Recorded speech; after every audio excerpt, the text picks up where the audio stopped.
Water conservation remains a critical issue for all citizens of Texas as well as the residents of the coastal bend of Texas. Coming out of the historic drought of 2011, our lake levels remain critically low. Nueces County Extension hosted a water conference to address water issues. It rained recently, but if you were to dig down in the soil in your backyard, you're going to hit some, it's going to be rock hard and very dry because we really don't have much deep moisture because of the significant lack of rainfall last year. Phenomena out there. Whenever the water temperatures get colder than normal out there across a huge part of the Pacific Ocean, we call that La Nina. That cold water changes the atmosphere, has a huge effect on the atmosphere, and it moves the jet streams well to the north, and it takes all the rain up across the Pacific Northwest and over the Ohio River Valley. And usually when La Nina is in effect, it creates very dry conditions over the southern United States and over Texas. Above sea level. So as you can see, it has dropped quite a bit. Now, Choke Canyon is a large and deep lake, however. Of our two reservoirs, it probably is the most efficient as far as evaporative loss, because evaporation takes away far more water than we ever use from our reservoirs. But because it's deeper, then it is not as subject to the evaporation losses as what we see in Lake Corpus Christi.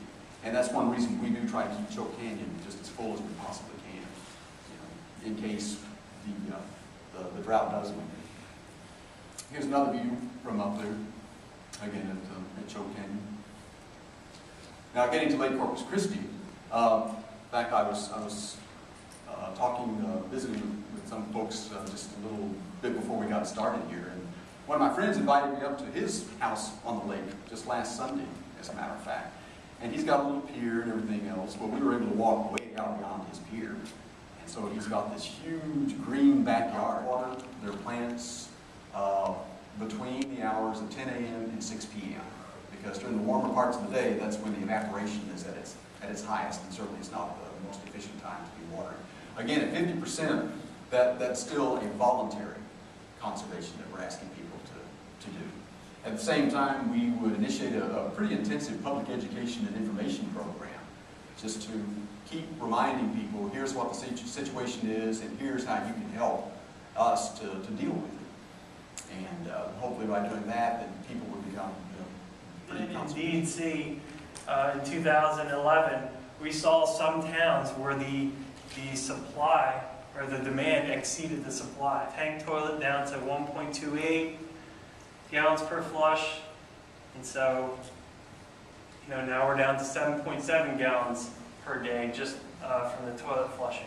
So you can see how much it reduces our water consumption. Our labels on clothes washers and dishwashers. Okay, so they use 14 gallons per load compared to 27 gallons per load of the standard machine. And it doesn't have to be this front door style. You can have a top load washer that is Energy Star rated. 2005, the state legislature had a committee, a rainwater harvesting committee that looked at the potential of Texas. So they estimated at that time there was 21.2 billion square feet of residential roof area in later use.